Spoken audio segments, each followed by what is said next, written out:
All right, what is going on, everybody? How you doing? Welcome to Talking Buffalo podcast, part of the Blue Wire Network. I'm your host, Patrick Moran. You can find me on Twitter at Pat Moran Tweets. Thank you for locking in. Audio side, video side, it doesn't matter. Before I get into today's episode real quick, got some good news for people who listen to this podcast regularly. Joe Jurgens, who does Casual Friday with me, he has not been on in a good since the end of February. Sadly, his mom died. Many of you already know this, and Joe took off some much needed time to kind of regroup a little bit. Anyway, Joe is going to be back on Friday, so Casual Friday's back. I am really excited about it. Sabres talk, Bills talk. We haven't done a starting five, like I said, in 5 or 6 weeks. That's going to be a lot of fun. So just want to let you guys know that I'm looking forward to having Joe back Casual Friday this week. As for today, part 3 of our Buffalo Bills mock draft series. Again, part 3 of 5. That means, as always, I got my man Aaron Quinn from Cover One with me. This has been a lot of fun. And I'll tell you, man, I mentioned YouTube here at the top. When I have you on, we do these shows, I get a lot more views. Must be you. I'm pretty, man. It's my pretty face. Tell Joe Buffalo, tell your boy Buffalo wins. The people love me, man. Tell him. Dude, he's on a Twitter sabbatical for Lent. And he says now he might stay off till September, which I'm pretty sure a lot of Buffalo Twitter would be happy with that. It's good for him. But I'm his own personal Twitter machine right now because he messages me on Facebook with all of his rants. So I get one-on-one all the Buffalo wins. All of his personal all his rants go directly to you. Yeah, man. You're like a garbage disposal for the rest of us, taking it in. Before we jump into a little mock drafting here and some Bills talk before, because I do got a couple points that kind of tie in with this draft that we're going to be doing today, which, by the way, the first two, if you've been following along, there was no trades today. The floor is open for trades. So all things are on the table. We're not going to do a trade just to do a trade. But if it works out, we certainly will do. Maybe we'll do a draft where we get crazy and force ourselves to do some trades. But take it as it comes today. A crazy one. By the way, nice day out, man. So we're taping this late Tuesday night. Beautiful day. You're grilling. I seen your tweet earlier. Grilling outside with my kids all day. The yard's finally dried up a little bit, not as muddy. Cooked my steaks to perfection, by the way, on the grill. And then the wife and I took the kids for a nice walk here before I did the show. We did a little nice sunset walk, man. I think spring's officially here. I've been holding off on my take of spring being officially here because every time I thought it was Western New York weather slapped me right in the face and 28-degree day out of nowhere. So I think we're here, man. I think we're into the 50s and 60s. You gotta do stuff to break the monotony a little bit during draft season, which kind of like, again, before we get into our mock, that's what I wanted to start off here asking you this. Do you start?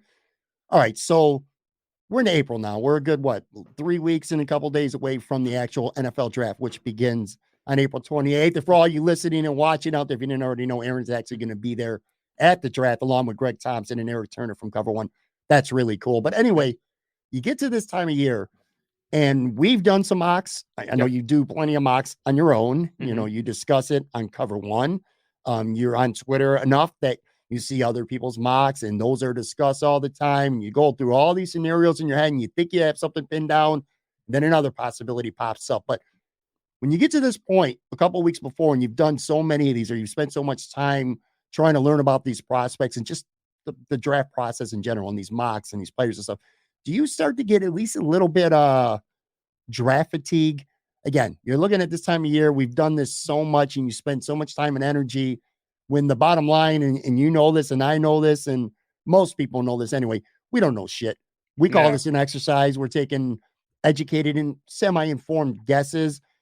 The teams, the organizations right now don't even necessarily have a plan of what they want to do exactly or what they're going to do, as opposed to, say, free agency where, you know, some moves are cut and dry. Like, you knew A.J. Klein was gone because of contractual reasons. You knew Cole Beasley was going to be gone. Starlo Tudelay, maybe a little bit of a surprise. And you didn't know players they were going to sign, but you knew what they were going to target, to some extent at least. Anyway, but the draft is kind of like, we don't know, and we spend so much time and effort thinking about it. Do you start to get a little bit drained, a little bit, at least some fatigue at this point? Yeah, for me, there's a little bit. So over the 8-9 years I've been doing Bills content and online in some way, form, or another. I've learned to, so this year, I think Greg and I really perfected for us making content. We really heavily focused on free agency right when the off season started. We took a look deep into the free agents, sort of that pro personnel scouting side of things, where a lot of other people jumped straight to the draft, Right. and started ripping in mocks and looking at prospects. And for me, that's too soon, because then when, like you said, when you get to this point, you're burnt out on it. It's too much. There's too many takes. There, analysis paralysis type of thing. And I've had that happen in the past. And so this year we really made it a point for both of us, because Greg even said he spent so much time in so many mocks. And at the end of the day, all of them were wrong, and none of what he wanted and what came true, and the boards didn't work out. And so we wanted to spend more time. And we actually, I think, did a pretty good job, if you go back and watch our shows, of the pro scouting stuff, of pinpointing guys that the Bills would like. Like, we were, as a group, Cover One was pretty on the ball of the type of targets they were looking for, That guys salary that they cap were interested special, in. that salary cap The special that salary Cover cap One did, that was special, really yeah. good. It was pretty spot on in terms of who might stay, who might go. I think Yeah, our, for sure. a lot of our targets were guys that we know the Bills were talking to, or guys that they actually ended up bringing in. So that, I think, paid off.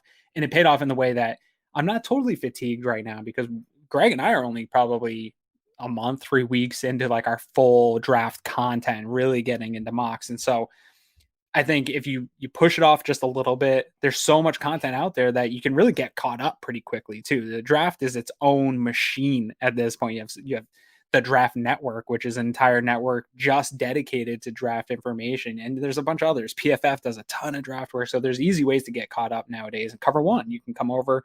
We have plenty of guys doing that while Greg and I are doing the other stuff. So I'm not totally fatigued yet, but all the time I'm a little annoyed and fatigued by draft Twitter. I really am. I'll put out a mock, and then you get this, everybody's got, there's no way this guy's falling there. There's no way that's happened. Why didn't you just trade up? Why didn't you just do this? This guy stinks. This guy's going to be great. And everyone lives in these absolutes of what they think they know. And I thought it was actually a really good point for you to bring up our last mock of last year and look at those guys that we were sort of projecting to be the Bills, or projecting ideas on. And then, Nazaladine is a perfect example of, Twitter was so hot on him. Everybody was so like, this guy's going to be great.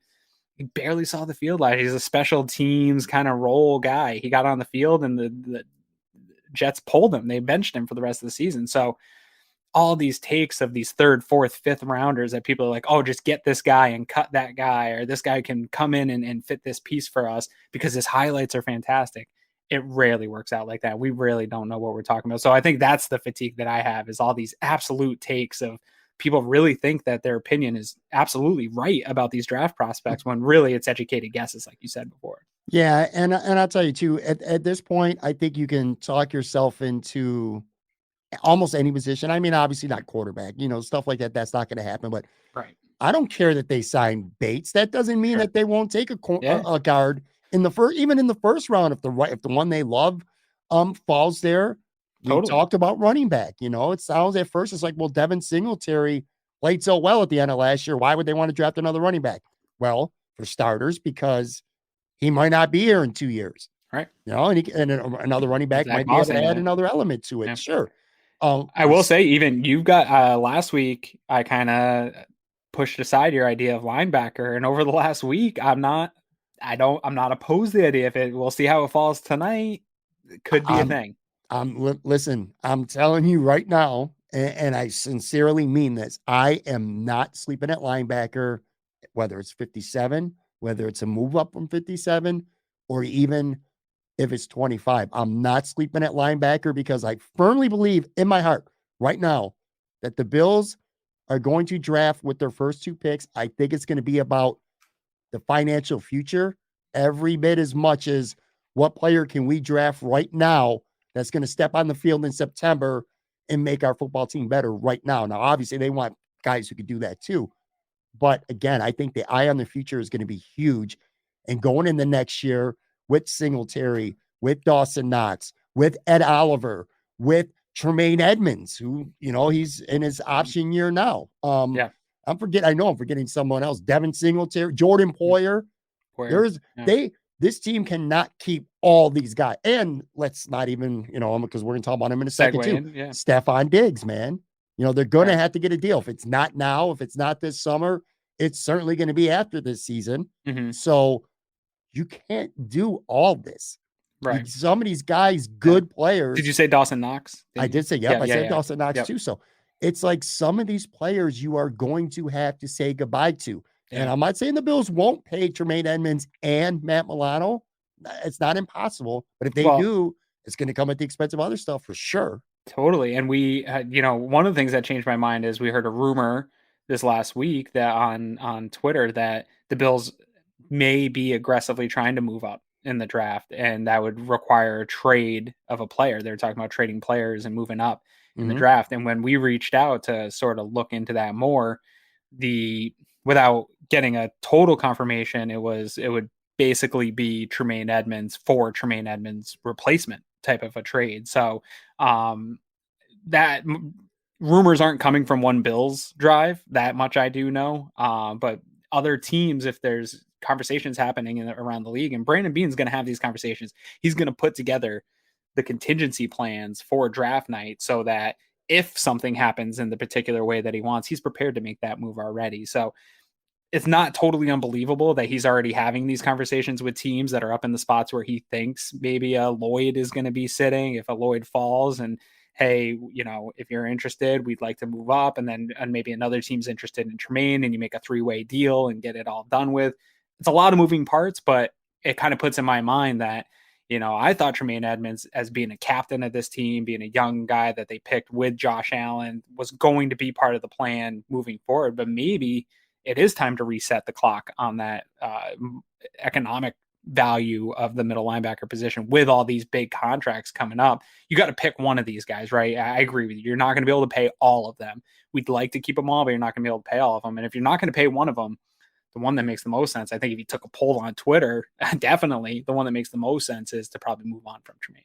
Right. And they could trade him, and that could happen, and they could take a rookie to try to plug in right away, or they could do kind of what they did last year, where I think Brandon Beane had the foresight a year ago that between Addison and Jerry Hughes, that he was going to be saying goodbye to one or both of them. Mm-hmm. And, they drafted 2 straight defensive ends at the top. Maybe it's possible that again, if they're looking at the future as much as the present with these picks, even if they keep Tremaine for this year and say, look, we got a championship roster, I don't want to downgrade middle linebacker with a rookie right now. We consider Tremaine Edmonds a good player. He's too important. Right. That doesn't mean that they won't draft his potential replacement. It would stink, yes, but it's a tough balance, because I get what you're saying, but it would also stink to lose him for nothing when you probably could get something for him. Well, I do agree with. However, and you know what? That's an excellent debate, because you're right, Aaron. It would suck to lose him for nothing, but at the same token, it would also suck. Championship you have a championship caliber football team right now with a championship caliber defense. Last year's fiasco in Kansas City aside, number 1 ranked defense in the NFL. Mm-hmm. You want to lose your middle linebacker and you want to plug him in with a rookie. That's not to say a rookie can't come in and excel with a good defense around him. I'm not saying that can happen, but it definitely makes for fascinating conversation. I just think it's a very real possibility. Obviously, corner is still the one. When you look at this roster right now as a whole, this corner is still the one position I think now where it's like, all right, there's a hole and there's not really any debating it. Now, they could use a wide receiver. They could use a running back. They could use maybe a tight end if you think Docs or O.J. Howard's only here for 1 year too. So lots of things are on the table, like we talk about all the time. But corner's the biggest hole right now. You got Dane Jackson. You got a Trey White hopefully coming back healthy, and that's all you got. I'm not counting Treylon Johnson because he's your slot guy. Yeah, but, right. This makes for a fascinating conversation, because the Bills, if you're going to go to Vegas and bet right now, and you had to bet your life on it, you probably would bet on them taking a corner because that's what they need the most. But what happens if Booth and Sauce Gardner and Stingley and McDuffie and they're gone? Now they're already down to their 5th or 6th corner. Maybe they don't love that corner at 25, and Beane doesn't want to have a poor value with that 1st round pick, because then you do. And they also, and I'm certainly not the only team right now, because you got guys like Joe Hayden and Stephon Gilmore, who's been linked to I think it was the Bleacher Report. They had a rumor that the Bills loose link, but yeah. Right. Steven Nelson. So, I mean, there's guys out there right now that the Bills could say, all right, well, we're going into this draft looking for a corner, but we're not going to force this.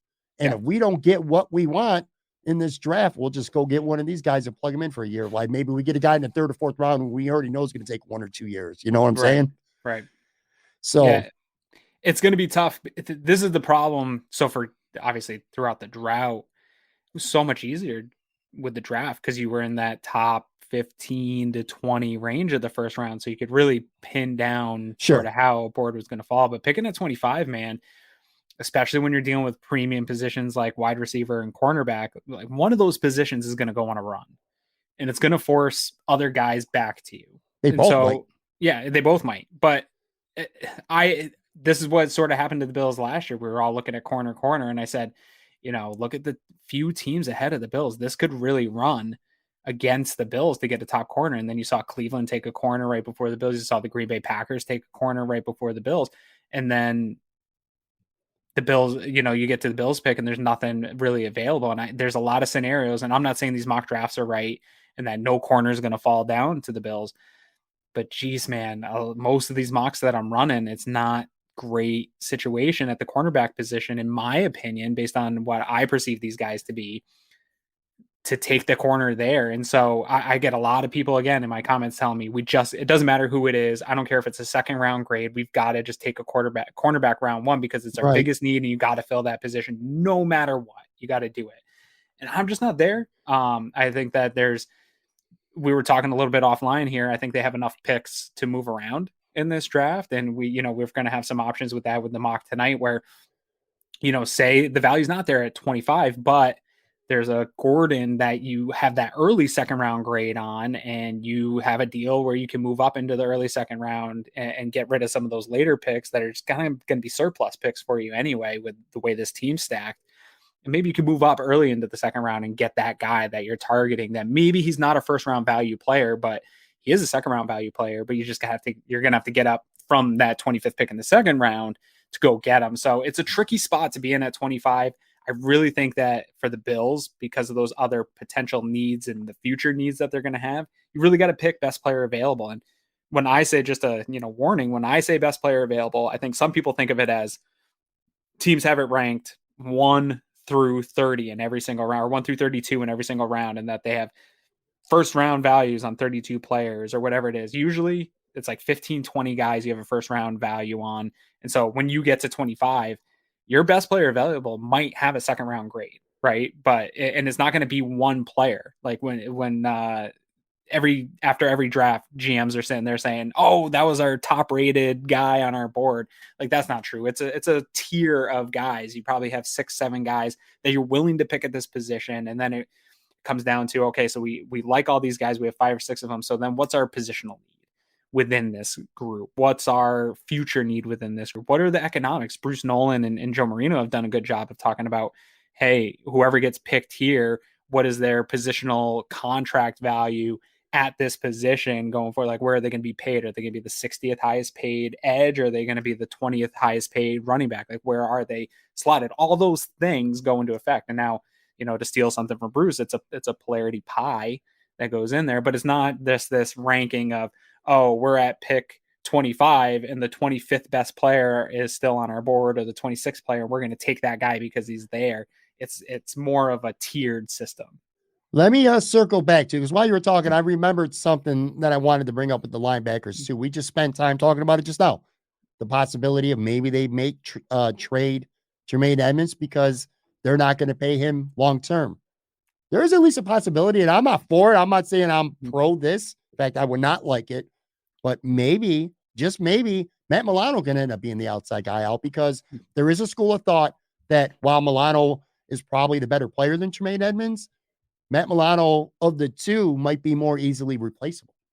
And you're paying him big money. That's what, that's a school of thought that I hear a lot of. I'm not saying necessarily it's true, but I've heard it. Yeah. I don't totally disagree with it either. And actually, I don't know, I'll get killed for this, but I don't know how much different Matt Milano and Tremaine Edmonds are in terms of impact that they make to the Buffalo Bills and mistakes that they make. I think they're both a lot closer of players. The problem is Tremaine was drafted in the first round, Matt Milano wasn't. And so the expectations of the players are different. So people love Matt Milano because the expectation of him was a little bit different, where Tremaine was supposed to be the top linebacker in the league because of where he was drafted and his freak skills. But really, I think they're probably closer to each other than people want to admit. I think Matt Milano gets more splash plays, like, Sure. interception, sacks, things like that, where I just think Tremaine Edmonds is more steady. Tremaine does more things that He people, prevents plays from happening that people don't even see. Yeah, and that doesn't even show up on the stat sheet. Really good point. One more thing, then we'll get into this draft. It's sort of related. Let's talk about our boy, former Buffalo Bills GM, Doug Whaley, making some news, especially on Bills Twitter anyway. He was on Sirius Radio, and he was talking about the possibility that Stefon Diggs could get traded before the Bills have to pay out the money that he's going to demand in his next contract, talking about the money that Devontae Adams and Tyreek Hill had and stuff like that. So the possibility that Diggs could get traded. Now, when it comes to this draft, I still think the Bills very much are in play for a wide receiver as early as their first pick. We talked about this last week. In fact, we took a wide receiver last week with our first pick in this draft because of the way the board fell. I might do it again tonight. We might tonight too. And I think that's more about Jameson Crowder being here for 1 year than necessarily Stefon Diggs is going to be gone. My personal take on it, Aaron, is this. Josh Allen. All right, so you're going to give him. Are you trying to tell me that you're going to give Josh Allen? He's going to handpick the offensive coordinator. He's going to have all the. I would be willing to bet that he had plenty to do with Casey Keenum getting traded here, having the quarterback room, picking that room out. Getting Barkley back. But yes, exactly. Getting Barkley back. All this input. We all know that not only is Stefon Diggs Josh Allen's best weapon, he's also probably his favorite player on his team. They're very close. They're tight. Yep. You're not training Stefon Diggs, man. It's not going to happen. Now, if he comes and says, give me $30 million or I'm gone, I don't think, first of all, I don't think he'll do that. I'm just saying, I'm not saying never say never. Right. But I don't see Stefon Diggs. I don't see a deal not getting done, in part, if for no other, besides the fact that he's an awesome receiver. But again, because of what he means to Josh Allen. Yeah.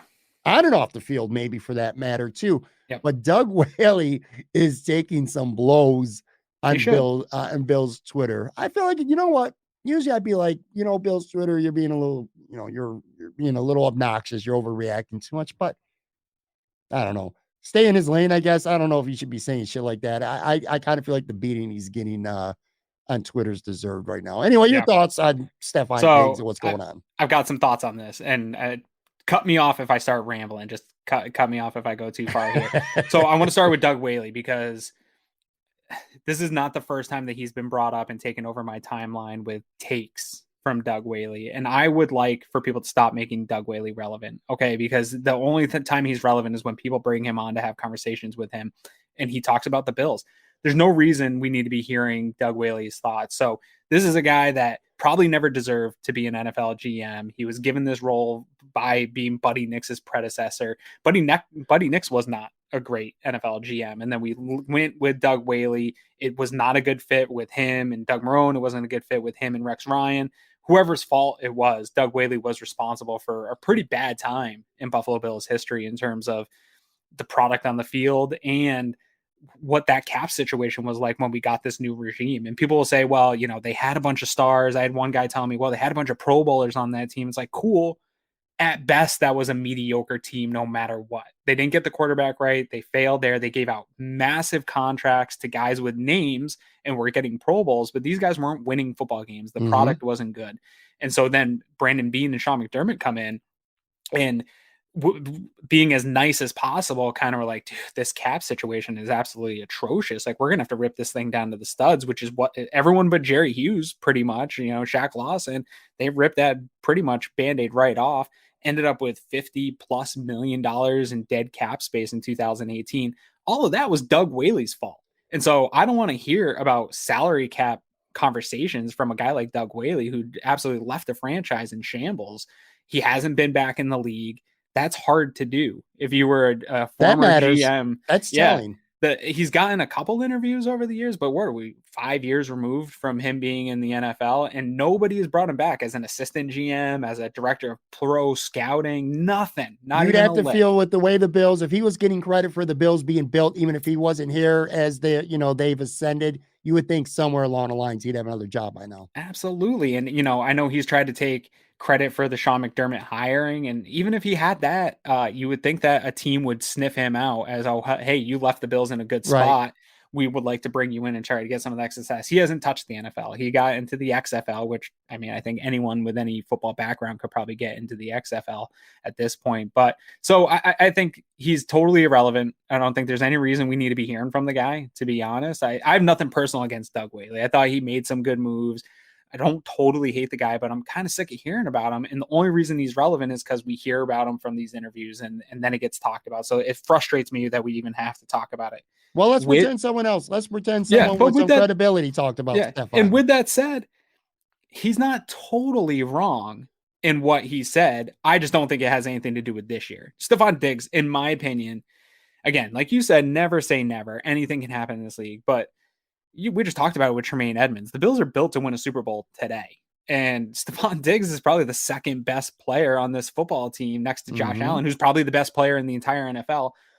And is a key cog of making Josh Allen one of the best players in the entire NFL. You're not moving on from this. This team's trying to get a Super Bowl right now. And so Stefon Diggs is here this year. He has 2 years left on his contract. Maybe next year you get to a point where Gabe Davis has ascended, continues to ascend, and you think, okay, this guy could be a number one wide receiver. And we're going to have to pay him $25-30 million in a couple of years. We're not going to be able to do both these guys. Maybe we just drafted a receiver in the first round and we can feel comfortable having a number one and this other guy being number two and continuing to fill that room. And now it's time to move on from Diggs because we're not going to be able to afford everybody, right? So there's a scenario, but we're a year away from that, in my opinion. This is a next March conversation about, can you keep Stefon Diggs or do you have to move on? In my opinion, I agree with you that I'm still on board. Brandon Beane has stated openly, Josh Allen's involved in the conversations and the decision making, especially on the offensive side of the ball. You nailed it, dude. I put out a post on Twitter and Instagram earlier of pictures of Josh hugging Diggs and Slapify with it. Like, these guys, if Josh has a say, he's pounding the table. There's probably no player more so that he's pounding the table to keep than Stefon Diggs. And next year, Josh Allen is going to be able to have his contract reworked and restructured. And you're going to be able to, there's going to be other ones that come out. Trey White still has his contract able to be restructured. You're going to have some extensions that come into play. There's going to be these coupons that we saw them use to get this Von Miller contract in this year. Plus, the salary cap is going to go up. As soon as we hear what this TV deal is, that cap's going to go up. So there's a way to fit him in. And if you're going to go ask Josh Allen to restructure his deal, he'll absolutely do it to make sure that you keep Stefon Diggs. And I think Stefon Diggs, even though he's getting older and people say, oh, you can just, look at the Bengals. They just drafted these young rookies and they're playing fantastic. Well, Stefon Diggs is, no matter what these rookies that have come into the NFL, Diggs is still the most productive receiver over the last 2 years in the entire NFL. And I don't even know that it's that close. It's like him and DeAndre Hopkins and Devontae Adams. They're very much at the top. Cooper Kupp. Those guys are very much at the top. And then everyone else is also productive, but they are the elite level of production. And I think that he can maintain that. Like, the way his style of game is, it's route running, it's great ability to catch. He's a smart player. Like, those things translate for him to go another 3-4 years with good production. So I'd be happy to extend him for another 3 to 4 year deal and know that I'm probably going to still get a productive player into his early 30s. Yeah, and I'll tell you, as we head into a break here before we get going with the draft, I'll say this. He's he's first of all, it's much ado about nothing. It's not noise coming from him. This is noise coming from, this is fan speculation. This is media speculation. This is TV analyst speculation. This is people like Doug Whaley. This is speculation on their end. We haven't heard anything directly from Stefon or from any of his people, coming out that he's unhappy with his contract. I think he knows. No, I think it's people looking at the Bills cap situation. Sure. And projecting it. But I'll tell you what, man, every time we say teams can't do something because of the salary cap, they blow our minds and prove that it's not a myth, but that you can mold the salary cap in a lot of ways. So every time we say a team can't do something, they end up doing it. I'm not sure there's a player in the NFL right now that has more input and say on what's going to go in, at least to the offensive side of the football, than Josh Allen does. Yeah. Stefon's his boy. He ain't going nowhere. Dude. I don't see it. You never say never, like you said, but I'm with you. I don't see it. Well, are they going to add to the wide receiver room? In our mock draft, we'll find out. We're going to take a quick break. We're going to come back. We're going to jump right back in. Mock draft version 3 with the potential this time with trades. Be right back, folks.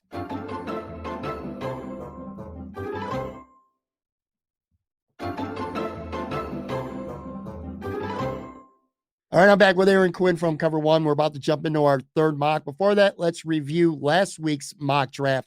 And also, I want to say this too. Generally speaking, I say this all the time. I prefer people listen to this podcast audio, there's Spotify or Apple, whatever, because I'm kind of an audio snob and it just sounds a little bit better on the audio side than it does when it comes compressed through YouTube. But when I have Aaron on and we do these mock drafts, I actually think it's wiser to jump on YouTube because you can see things visually. You get to see my pen. You get to see Aaron's trademark pen. And you're also going to get to see the Draft Network, the model working because we do these live in real time. The computer, of course, simulates the other 31 teams. So you could watch that if you're doing this via YouTube. So if you are, like I said, if you're normally an audio person, I like that, but jump on if you can. Anyway, let's review our second mock draft from last week. So in the first round, we took Chris Olave, the wide receiver from Ohio State. He just fell to us, man. I don't think you could pass that up. Roger McCreary, the corner, went in round 2. Then we double dipped Cam Taylor-Britt for a second straight time. We took him in the third round. Corner from Nebraska. We went punter way too early here. Yeah, we went punter in the fourth round. Is it really all that early, you think? Yeah. I don't know. Maybe you can get away with the fifth, but I wouldn't wait any longer than the fifth. I've heard him potentially going in the third round, by the way. That's crazy. That's crazy. Cam Jurgens has become a favorite of ours. He's an interior offensive lineman. We took him in the fifth. He's fifth and sixth. I love these. Yeah, we double dipped just like last year they did with tackles. This year we did it with guards and corner. Two double dips. Yeah, Wanye Thomas, a safety from Georgia Tech. We took with one of our 2 sevenths, and Jashawn Corbin, a running back from Florida State. We kind of struck again. You can't hit on everything. You can't get all the picks that you want, and we kind of. Although I looked into Corbin after the fact, not bad. I wouldn't be upset with that. I would add him into that running back room, especially now that Christian Wade got released. Like he could be a guy that kind of hangs out on the practice squad, I think. And is Wanye Thomas? Is he the 6th member or 5th member of Boys to Men? Wanye Thomas. I knew that would get a laugh out of you. As we're about to get into this draft, you know what else I was thinking too? We spent so much time talking about these Georgia guys. So you got the interior guys, Wyatt and Davis, and then you got the linebackers, Kobe Dean and Quay Walker, which by the way, you're going to hear from him, or you're going to hear from me about him during this mock. I guarantee that. How did anyone ever score on the Georgia defense this year? Holy shit, man. It's just that's why they were what they were. Oh, how about Walker, who might be one of the top 3 picks of the draft, too? That's 5 guys on defense. You got to be shitting me. How good this they got some talent on the offensive side of the ball. Yeah, dude. I'm a Michigan fan. And as soon as I saw in the college football playoffs that Michigan would be playing Georgia, I knew it was a wrap before that game. Even like there's no chance that we were scoring on them. So what an unbelievable. That's unbelievable how talented their defense is. All right, so we got the board up again. If you're watching this on YouTube or listening, whatever, we got the board up. We're about to start. One warning that will be different from the other. Again, whether you're listening, hear the phone ringing, you're going to hear a bunch. Yeah, you're going to hear some phone sounds every time the computer, the Draft Network in this case, comes up with a trade proposal. You're going to hear a ringing. And so we're not trying to create trades on our own. We're just taking proposals as they come in. We're taking proposals as they come in. Our phone, we only paid half the bill, so we can't make any outgoing phone calls. We can only receive them this time. So all right, so we got this set 7 rounds, normal Buffalo Bills, and here we go. We're off and running. Mock draft version 3. And what am I doing wrong here? Up in the corner there, start the draft. Start the draft. Again, I'm not used to having the one where the premium one, fancy one here at Draft Network, where you can actually make the trades. And by the way, you're seeing I'll have to do more scrolling this time because I had to make the screen bigger because my eyes are bad and I can't see the screen that well. Plus, I have to keep the screen darker because otherwise the light comes bad. It's too bad. Yeah. Real quick shout out to the Draft Network. I ran a poll last week because I have seen a bunch of other people doing PFN, PFFs, mock simulator, a bunch of other simulators. So I ran a poll of, what are your favorite mock simulators? And Draft Network was crazy. It was like 67% of people voted for the Draft Network over those other ones. So shout out. Yeah, this is really cool. I've enjoyed it. We've done this. We did this last year with the Draft Network. Draft Network's awesome. Yep. All right, so here's how the scenario played out for people listening who aren't watching along. We said we were going to entertain calls. We weren't going to make them this mock.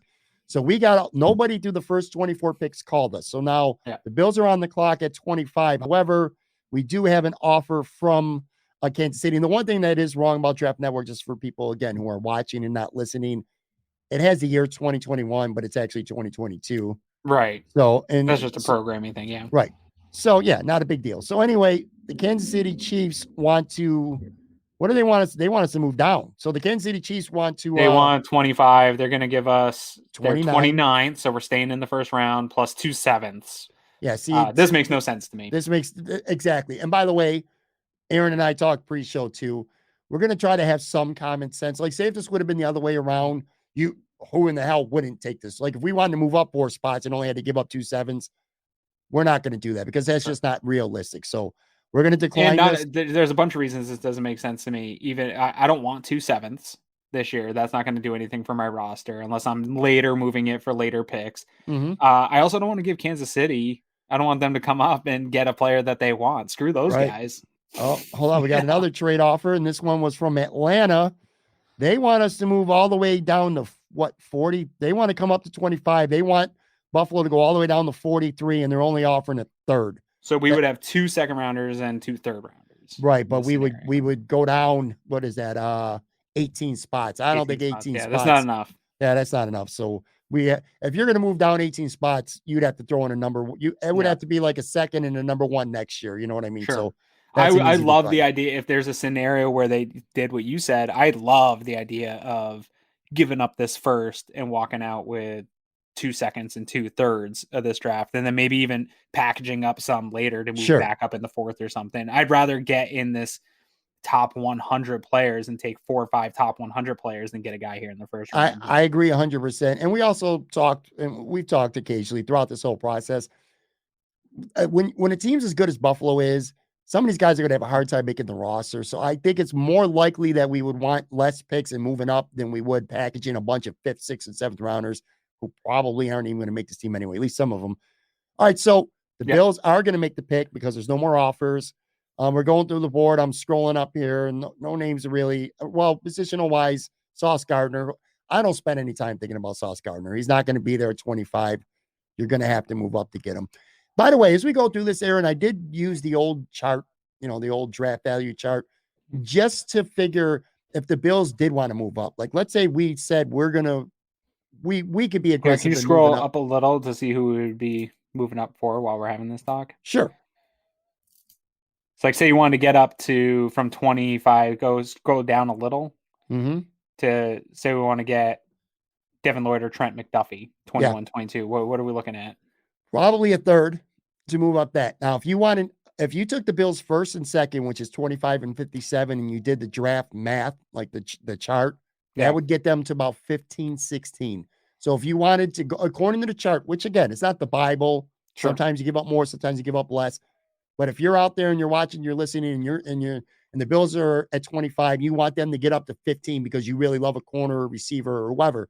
You're going to be giving up your first and your second realistically to get them.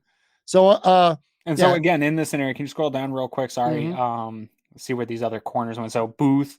So again, so Todd McShay today had Booth falling to 25. That's the first time I've seen that with Todd McShay getting that. Again, there's no absolutes. I hate to be the guy that says it, but I haven't seen a scenario where he's there. And then maybe scroll down a little further here. Booth went 18 to Philly. Yeah, 13. Stingley to 13. Houston. Yeah. Okay. All right. And Sauce Gardner went 9. And now I will tell you. Now, if we were doing this step by step, and you're the Bills, I got to tell you, because we spent some time talking about this at the start of the podcast here. If Devin Lloyd's sitting there at 21, I think I might make a move to try to get him. Or if he's there at 20, you hate to see him go to the Patriots. That's for sure. Which he did. Yeah, he goes to the Patriots. I mean, that is a guy who is, he's not necessarily the same player as Tremaine Edmonds, but he could be a hell of an inside linebacker. He's a good linebacker, yeah. Yeah. So, and Trent McDuffie. So, by the way, all right. So, 4 corners went. So that's where we are with the picks in front of us. And I don't love McDuffie. I wouldn't trade up for McDuffie. So real quick on McDuffie, I like the player. If we didn't have Taron Johnson, I'd be more into this player because I think he's going to end up sliding inside at some point. I know people think that he can play on the outside. Maybe he'll prove me wrong. I've been wrong a ton on draft takes. And I'm not a guy that believes in these absolutes on guys, but I've seen the numbers on cornerback success and arm length, and he would be an anomaly if he is a first round corner that ends up being a perennial Pro Bowl, all pro type corner with the short arms that he has. That would be an anomaly in the NFL. And maybe he can do it. Maybe he's the guy that's going to break through and do that, but it's not in his favor, unfortunately. And arm length matters at the cornerback position. For people who are hell-bent on corners, just for informational purposes, Caroline Alame is the top one available. Kyler Gordon. Bill's Mafia seems to not like this guy. I don't hate him as much as Bill's Mafia does. McCrary's still there. Tyreek Wooden. So those Kyler Gordon's another guy I like. Yep. Now, if you're looking at Woolen was Joe Marino just picked him at 25 in a mock here this week. Yeah. I didn't know that. Wow. Yep. That's interesting. Well, that's worth noting. All the running backs are there. The big three, especially Walker, Spiller, and Hall. One thing I will say about running backs, man, I know people don't value them. I think the Draft Network's value on these guys is way too low. I think one of these guys is going to go in the first round. We keep seeing them sitting there in the second round. I think that's giving people false expectations. We've consistently picking at 57 and seen two, if not all three of these running backs there at 57. That's not going to happen. I agree with you 100%. Before we get to running back, real quick here, I'm not going to bother with tackles or edge guys. Where is linebacker? So Nakobe Dean is a guy I think don't I'm not saying they're going to take him, but don't completely sleep on him. And then Quay Walker is a guy that I really like a lot. I'm going to like him a lot in the second round to the point where I might consider moving up again. I might decide I ain't paying Tremaine beyond this year. I want to get my middle linebacker ready. Maybe he can get some 4-3 reps now and eventually take over his spot. I just want to point that out. Muma would be a guy like that for me. Chad Muma. Okay. Now let's go to receiver. The guy we took last week is there again. I'm telling you, and I've seen him go higher in most drafts. Yeah, I don't think he'll be there in real life. I don't think he's going to be right. And then the other one is Treylon Burks, the receiver from Arkansas. He's there too. I'm not high on him. I know a lot of people. I think so. People are connecting this idea that he's the next Debo, right? Because he's a big body guy who got a lot of screens. They got him the ball in a lot of interesting ways. But talking to Eric Turner, there's a lot of sloppy route running. There's a lot of work to be done. He's a big project. Sky Moore is a guy I like, but I don't know if I love him as a first round prospect. So really, if I'm looking here, one other thing I want to talk about here while you're here, Daxton Hill is a safety out of Michigan. He played a lot of reps as nickel corner here this last year. And there's a lot of talk that he will transition to cornerback. I believe he stated, I've heard, I haven't actually seen it, that he stated he didn't want to play corner at the NFL, but people are saying, he could. I know Joe Marino did say that he signed off on the idea that he could become a corner. I haven't seen him play outside corner, so I don't know that I love picking a guy in the first round that he has all the traits. He's a good football player, but it's something I haven't seen. And I'm a guy that believes in, just because we haven't seen a guy do something doesn't mean that he can't. But that's a pretty big gamble for me with that 25th pick at a huge position of need to take a guy that's such a project that we haven't seen. When I do think, not to call anyone out, but was it Thad Brown said he didn't like this cornerback class at all outside of the top guys. I couldn't disagree more. I love this cornerback class, and I think it's super deep. I think it's a great time for the Bills to need a corner. So I'm happy to pass. If Daxton Hill's the best quote unquote corner available, I'm happy to not take that chance on that gamble and take a guy third, fourth round. Sure. And maybe even double. And you said, and again, ultimately, this is our exercise. This is our mock, and you're ultimately making a decision. You're not big on Elam, right? No, I like him more than Bill's Mafia. I actually do. You do? Okay. I do. He's got the type of length I like. He's got the athleticism. Now, he's handsy. He's good. He gets his hands on guys on his college tape. He's gotten burnt a number of times. But I think those are all things that you can teach out of a guy. He's got the traits that you want. And I think in the Bills defense, with the way that they've been able to coach up corners, I think that's a type of project that I'd be comfortable taking a guy that's got the physical things that I want out of a cornerback too. He's not my favorite corner in the world, and I don't know that I would take him over Olave or whoever happens to be available at 25. But I wouldn't be mad if that was the pick for the Bills at 25 at all. I think a lot of people don't like him at all. I'm not there. All right, and it's also worth noting again, if you're a guy who thinks the Bills should draft a guard, Kenyon Green is still there. Tyler Linderbaum's a highly touted center, but I don't see. I'm not in on that. I think Mitch Morse. I don't think Mitch Morse is just here for 1 year. I think he could be here for for a while. So I don't really think the Bills would go that route. All right, well, you're up. So you see the list of who's there. Olave, we took him last week. Elam's probably he's the best corner on the board. The way this played out, again, if you're looking for one of the top corners, or if you were hoping that Lloyd would fall, obviously that did not happen. Receiver wise, Dotson went 22 to Green Bay, which that might be a little bit of a surprise. Jameson Williams, who's going to fall more than he would have if obviously went for the ACL. He ended up going 18 to the Saints. Drake London went 15 to Philly, and Garrett Wilson went 11th to poor Garrett Washington. Wilson, man. Terry McLaurin and Garrett Wilson. Those are so. And Carson Wentz owed him. God, that's going to have to suck. But anyway, all right. So decision time for general manager Aaron Quinn here in the first round. Yeah, this one's tough for me because I really, because it's an exercise, I hate to keep going back to the well, but I feel like we're going to do a lot of that tonight, Pat. Yeah, I the do way too. These fall. I'm higher on Olave, I think, than a lot of people are. Yeah. I love him. I love him way more than Dotson. I don't think he's going to be here. If he's here at 25, I'm ecstatic. I think that he could be exactly what the Bills need. People don't love that. I've been hearing, he doesn't have the yards after catch. I think yards after catch, first of all, is not a individual player statistic. I think that it has to do with quarterback ball placement, how a player's used in the offense, what the defense is doing to limit that player. Like, there's a lot of context that goes into yards after catch. So that's not something I'm worried about. The things that I'm worried about with Olave, I don't think he's a very physical guy, but you can scheme up some stuff to make sure that guys aren't getting their hands on him, right, in the slot, stuff like that, play him off so he can't be pressed on coverage.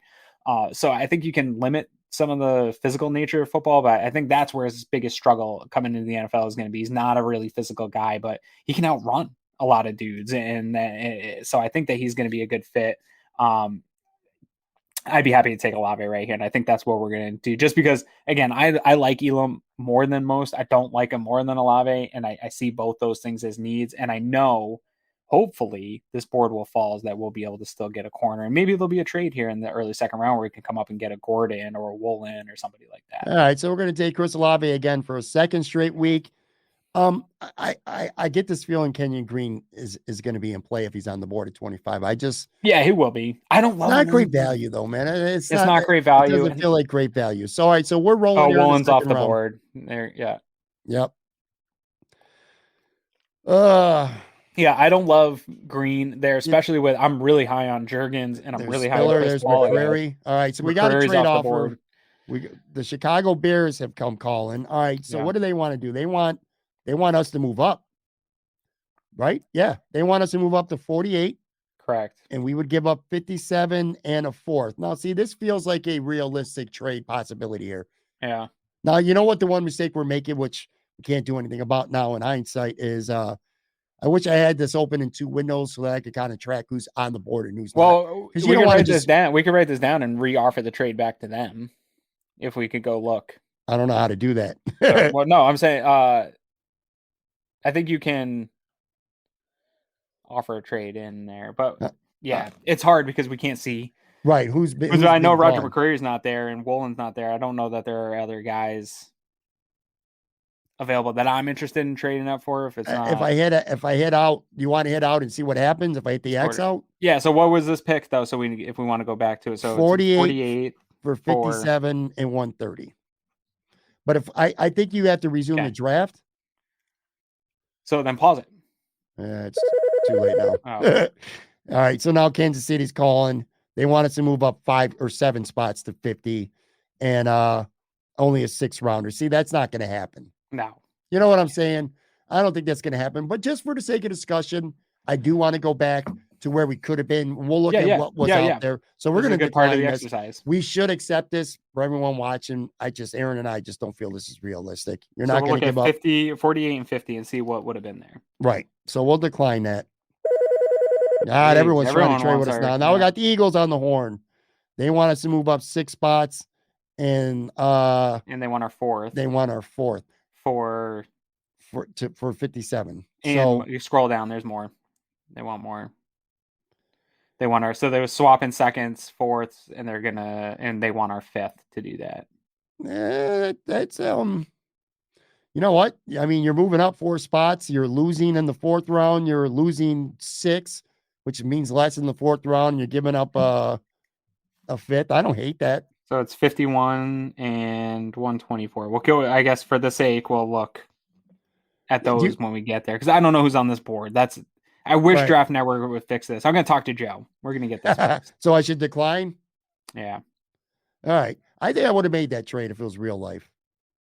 Well, it depends though. Who's there? You know, right, well, we're gonna. Your boy Walker's still there. So Arizona wants to move up 2 spots, and they want to give us a 7th for our 2nd and 5th. Yeah.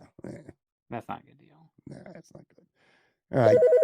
Just let us pick, goddamn you, NFL. This is the problem with Draft Network, man. There's too many phone calls. Yeah, it is. Dallas wants to move up 1 spot, and they're going to give us a 7th. We don't. The last thing we don't want any more 7s. So yeah. Yeah, they want us. Baltimore next year. We're not going to get in the next year. Yeah. So let's just, goddamn it, let's just get on the clock. All right, so let's go back up to where could we? So it was 48th first. 48th first. So McCreary, Spiller are already gone. Yep. And Woolen, Nakobe Dean's gone. Wooden, Kenyon Green. Now I'm gonna tell you right now. Actually, scroll back down because Kyler Gordon went in the first round, just so he went 31 to the Cincinnati Bengals. Yep, and Daxon Hill, who you spoke Elam went at 29. Yep. And Daxon Hill was the last pick of the first round, who went to Detroit. By the way, David Ojibabdu, who got hurt, early 2nd round pick with Detroit. Slides in 2nd. Imagine being a Detroit Lions fan and in your lifetime, you're picking in 32nd in the first round, but it's not because your team won a Super Bowl. It's because you made it great. All right, so this is going to be fun. Now, you know how in war rooms, I'm sure Brandon Beane has guys in there with him who do not agree with him and who are going to pound the table, and then they're going to have their debates and their discussions. I'm sort of glad this played out now because we probably won't agree, and ultimately Aaron is the GM and he gets to pull the trigger, not me. I'm just the annoying voice in his ear. Anyway, going over these picks. So those were the picks before 48 when we could have possibly traded up. Isaiah Spiller and Roger McCreary went. McCreary would have been gone anyway. So they were looking, it's like nothing special there. I would have moved up to 48 for a player who's on the board right now at 57. And I'm talking about the linebacker, Quay Walker from Georgia. I like him a lot. And I go back to, I'm pitching to my GM right now on the air. I'm talking about the future as much as I am about the present. And I think this is a guy who could take over Tremaine Edmonds in 2023 and probably get some snaps, some AJ Klein snaps right now as a rookie. I was going to say, is he a middle linebacker? Todd McShay had him going in the early 2nd round as an inside linebacker. And then I went on YouTube and I watched about 10 minutes worth of clips, and he plays a lot on the inside. Does he? Now, one of his strengths is kind of blitzing. Yeah. And the Bills really don't blitz linebackers much. Right. But he does play inside linebacker. He's like 6'3.5". I think he'd be an excellent fit for the Bills at that position. Other positions. Let's keep going and let's look at the big board first. Kenneth Walker, the 3rd, who Tom McShay had going to the Bills in the 2nd round. He's there. I love Breece Hall. Breece Hall. I think he's a 1st round talent, to be honest. This is going to be very tough to get. Chad Muma. You like him? I like him a lot. If you're looking for a Tremaine Edmonds replacement, I mean, he's got some work to do. Limited film. Eric was watching some film on him. Only got 1 game of him, but definitely a guy. John Mechie, Alabama receiver. I don't know if I love him. Well, we were a receiver in the first too. So. Right. Yeah. Isaiah Likely just had a visit with the Bills, or is scheduled to have a visit with the Bills. So they're definitely interested in him. I think with the guys on the board, that's unlikely. If you see what I did there. Yeah. In the 2nd round for sure. It's tough. Yeah.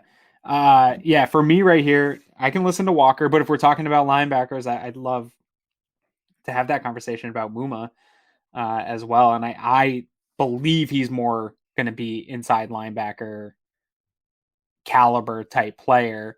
And then the other 2 would be the running backs here, Walker and Hall. I think we can get a running back coming up, but this is going to get to the territory where it's going to push a pick I love of Cam Taylor-Britt in the 3rd, or maybe a guy in the 4th. So if we're looking to walk out of here with a running back that's going to contribute, I think you take him now. That's what I was going to ask, Aaron. So yeah, sure, we can go get a running back. We maybe get Williams in the 4th or something like that from Notre Dame. But now are you talking a guy who might push Duke Johnson, as opposed to if you take a Hall or a Walker, they might push Devin Singletary right now. You know what I Right. mean? That might be the Right. difference between getting a guy now or getting a guy in a round or two later. Sure. Yeah, I mean, it could be. That could be the difference. And I've heard a lot of people say, I like Hall, and they're like, well, just take Pierre Strong in the 5th or 6th or whatever. And it's like, okay, but projecting those two players is there. Like, I don't hate Pierre Strong, but what I see out of Brees Hall will probably translate to the NFL more immediately. Where what we see out of Pierre Strong, small school dude, that might not take an immediate transition, which is fine. Like, maybe you don't need that right away, but Sure. if you want an immediate impact, now would be that time. Second round's a great value on running backs. We've seen in the second round over the last 5 years some very good running backs coming off the board. Yeah. And it's a 4-year really rookie good contract. value. Sure. Yeah, absolutely. But for the sake, you know what? You made a fine enough argument for me. We could take your boy Walker here.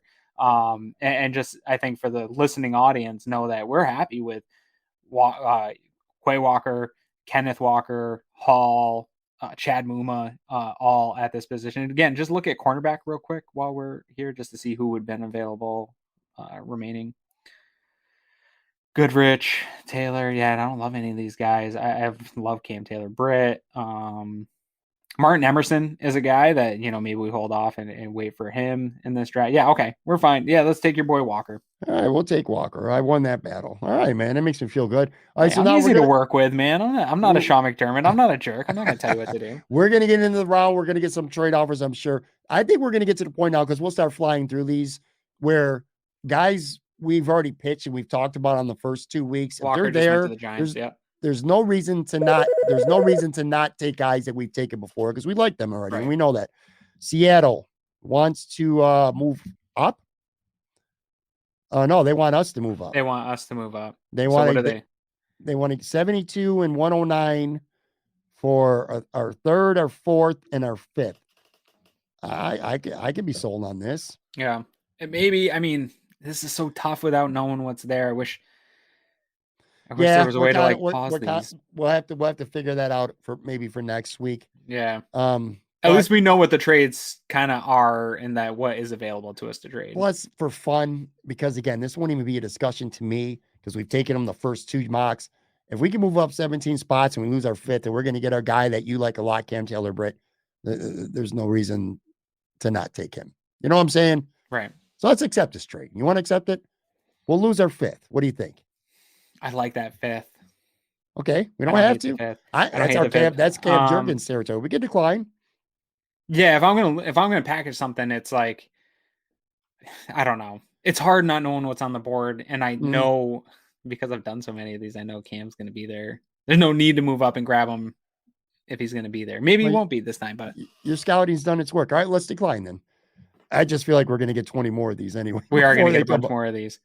I just when I run through them, I close them out, so I never even realize how many. Yeah. All right. Yeah, so, we're not doing futures. We're not getting rid of futures. No futures. Futures are out. So that was Baltimore trying to give us futures.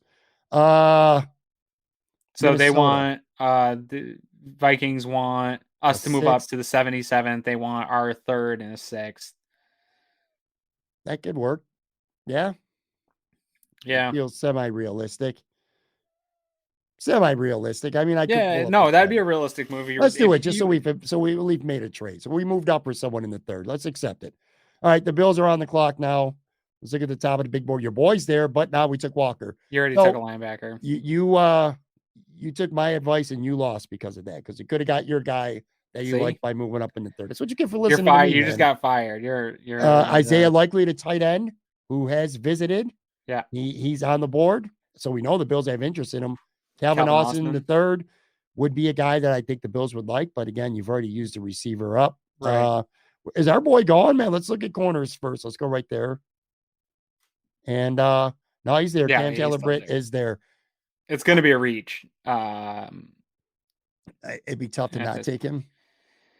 I'm down with taking him. Yeah, let's take him, man. Let's not overthink him. Yeah. We like him. We might get him all 5. We might get him all 5. All right, so now we're going into round 4. I think the next time the Bills are scheduled to be up is 1:30. I shouldn't even take a sip of my coffee because I know that phone's about to start ringing. So to recap to this point, by the way, Muma just went off the board now. Yep. He went to Carolina at pick 90. Jeremy Um, Rucker went to the Bengals. That's a guy I like, a tight end out of Ohio State. Let's see here. Wandale Robinson, a wide receiver out of Kentucky. He'd be another guy I'd be happy to walk away. If you don't go wide receiver round one, I think James that's Cook's another guy. running back James went to Cook. Seattle. Jojo Doman is a linebacker out of Nebraska that I like a lot. Eric turned me on to him, and watching Cam Taylor Britt, you see a lot of him as well, and I think that could be a fun one. Zion McCollum going early here, 123 in the fourth round. He's a super toolsy, tradesy cornerback that you'd love to walk away with. So here we are. Alex Pierce went off the board right before us. He's another guy that I wouldn't mind adding to that wide receiver room if we didn't Karrion already. Williams, the running back for Notre Dame, who I was talking about because we didn't go running back in the second round. He went to Denver, a handful of picks. So to recap where we've been so far, so we went Chris Olave, the receiver. We went Quay Walker, the linebacker, and Cam Taylor Britt, the corner. So that's how we went first 3 picks. Yep. Now we're up, and we got a guy you talked about, Kobe Bryant's there. If you want to go a little double dip in there, actually that's corner. So let's look at overall here. Yeah, the punter's there, which you've already made clear you don't want a punter in the 4th round this time. Yeah, I like both these running backs. I like Tyler Batty. I like Damian Pierce. Both I think would be fine picks. I'd probably lean towards Pierce in that pick. Let's keep scrolling here. Zamir White's fine. I love Velus Jones Jr. He's an older prospect. I think he's already older than Tremaine Edmonds, but he's a guy that I actually really like. We took him in our first mock. Yeah, I like him a lot. He's got the speed that I like, and I don't really care that much about the age. I love Kobe Bryant. Scroll back up actually for a second because there's another guy that I like a lot, and Eric's really high on as well. Scroll up just a scritch more here. Rachaad White, Arizona State running back. I think he actually fits exactly what the Bills are looking for at running back, and I'd actually think we should take him right here because he's that model of that speed pass catching back that you get the ball in his hands. I think he can make an impact right away. Let's do it.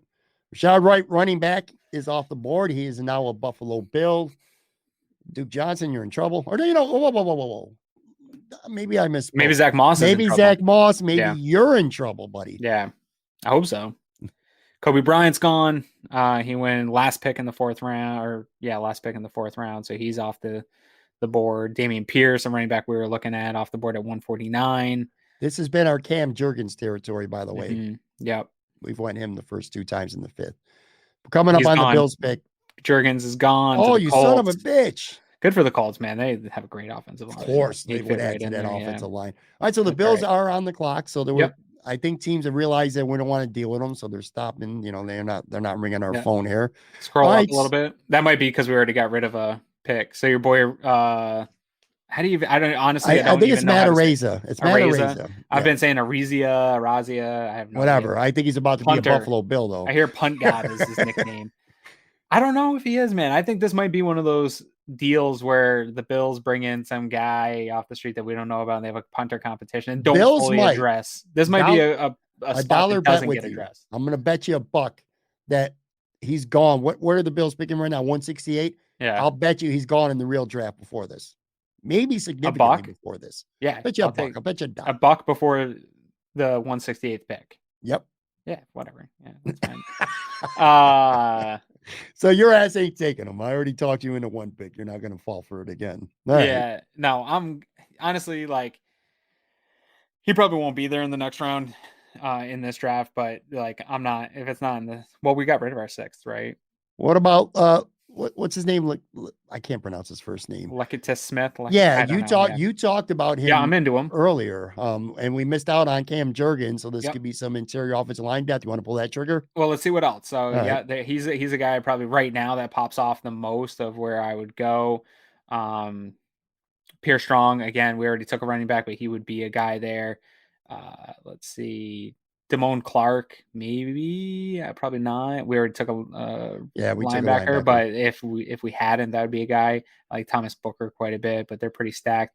Isaac Taylor Stewart is a guy that I've been doubling up with a little bit at cornerback. If we wanted to double dip there, that would be a guy that I'd be comfortable double dipping. But I think for this, let's take Smith, the interior offensive lineman. It's actually a sneakier need, in my opinion, than fans are looking at. I know, Bates is fine, but I don't know about the future. And our guys on the Air Raid Hour brought up a great point. They took Zion in a draft, I believe it was, and people were killing him. And they went back and looked at how many different offensive linemen the Bills played due to injury last year. So they're like, oh, an offensive lineman is not going to make any immediate impact. And dude, if these guys go down, you need somebody to play. So it could be for the future and for this year, even though you think you have it solidified with Saffold and Bates, maybe not. Yeah, absolutely. I will go back to what we said in the first round. I wouldn't completely write off Zion Johnson or Kenyon Green. I know you're not as high on Green as some other guys are. All right, now I think Draft Network is starting to fuck with us because the punter is still there at pick 185 in the sixth. Sure, take him. But that's right, fine. We got to take him, man. I got to win this battle. We're taking him. Okay. Reed Blankenship was there. We've talked about him a lot. Yeah, I like Reed.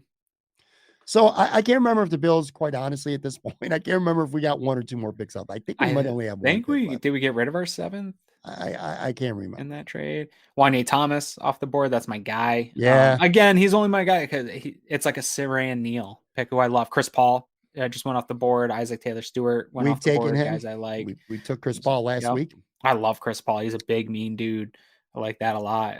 And I'm happy again to double up on that interior. I think the more pieces you can put around to protect Josh Allen, the better. Like you're gonna miss on some of these picks, and so doubling up at offensive line. Like I'm sick of missing at offensive line, so let's get that right. We do have one more pick here coming up at least. Yep, 231. So we did not get rid of that. All right, so yep, we're on the board, and I want to circle back to. I never really thought about it the way you said it until you said it with offensive guard for people watching and listening. Again, the Bills might try to stock up there because of what you said. Look at how many guys played last year. And I never really thought of it until you said it. Cody Ford got pressed into action. Props out to Steve Mathis, Judge Mathis of Air Raid Hour. They're the ones that brought that up. Yep. Spencer Brown wasn't supposed to start. He became a starter because of injury. So correct. Anyway, all right. So we're here with I think it's our last pick anyway. So should be. Yep. All right. Let's scroll down. Nothing's really. This is a long shot to make this roster anyway. Sure. So this is just finding a guy that you like. For sure. Yeah. Keep scrolling. Smoke Monday. That's my guy. Take Smoke Monday. Safety. We didn't take Wanye Thomas. I love that name. It's an elite name. Smoke Monday. Smoke every day. Who cares? No, and I think he could be a good special teams player, to be honest. I joke around about the name, but that could be a guy that comes in special teams. I also think I like DeMar Hamlin a lot, and I don't hate Josh Thomas. And but the safety position is a little bit of a concern. So I'm not sure this guy would be an answer, but the more guys you can get in there in your system, maybe on the practice squad, one of Micah Hyde or Jordan Poyer may not be part of the team long term. Like there's going to be have decisions to be made at that position at some point. Yeah. All right, let's run through our picks here. Our third mock, and I do have a point that is going to. This would be entertaining. Let's just put it that way. All right. So for the second straight week, we took Chris Olave, the wide receiver from Ohio State, with our first round pick. In the second round, we got Quay Walker, a linebacker from Georgia. More on him in a second. In our third round, for the third straight week, we took Cam Taylor-Britt, corner from Nebraska. In the fourth round, we got Rashad White, the running back from Arizona State. That's on the advice of the guys over at Cover One, because I frankly don't know shit about him. Go watch him. You'll like him. All right. What do we have here? Fifth round. What is it? Lycidas Smith? Yeah, sure. Interior offensive lineman from Virginia Tech. Round 6, we took the punter Matt Araiza from San Diego State, and then in 7th round, because he's got a cool name, Smoke Monday, the safety from Auburn. Let me say this. Let's pretend this draft went down this way. Come Saturday, because it would be a day 2 pick, or Friday night in the Saturday and all weekend, fuel the Tremaine Edmonds is gone talk. Yeah. Because if we take Quay Walker in round 2, you could rest assured everybody on Twitter especially is going to say Tremaine Edmonds is getting traded, which maybe that does happen. You know what I'm saying? This move is definitely a precursor to something happening with Tremaine Edmonds. I think if this draft went down the way we projected it just now, I think there'd be a lot of people out there saying, well, Tremaine's gone right now, not even next year. He's gone now. Yeah. I think this would be a move just, again, like Rizzo or to a bigger extent, Boogie Basham this past year, and maybe Spencer Brown, where I think it's more about paying for the future. Like they knew they weren't going to pay Darrell Williams $10 million, whether he played tackle or guard, and they figured in year 2, Spencer Brown would be ready to start. I personally think that's why they would draft Quay Walker, for the reasons that we talked about. I don't think you want to throw a championship caliber. You don't want to get rid of your middle linebacker without someone improving. But do you agree? You think this would fuel the talk Twitter? Yeah, absolutely. Yeah, it would totally take over. What do you think, man, as we get out of here? I like this draft. You know what? I'm starting to feel like on Draft Day, the movie, where for me it's Cam Taylor-Britt no matter what. I'm writing a little sticky note and I'm taking him in every single draft no matter what. That's my guy. So hopefully he pans out. He's starting to feel like this year's Terry McLaurin was that guy for me a few years back. I don't think he's going to be as good as Terry McLaurin at all, but that guy that I just can't help myself from taking every single time. I was really hoping that between Taylor-Britt and Cam Jurgens that we would have 2 guys that we would take. We'll get him again. We'll get him again. We still got 2 more cracks at this, by the way. Next 2 Wednesdays we'll be back. I know. I can't believe I was just saying that to we were out on that walk time with my wife, and I said, "Gosh, I can't believe we're already into our 3rd." This is going fast of this series. Yeah, it's fun though, man. Thanks as always for doing this, man. I appreciate you. You know that. Yeah, no problem. Thanks for having me on, man. All right, guys. I will be back. Casual Friday. My man Joe Yurden returns. Talk to you Friday.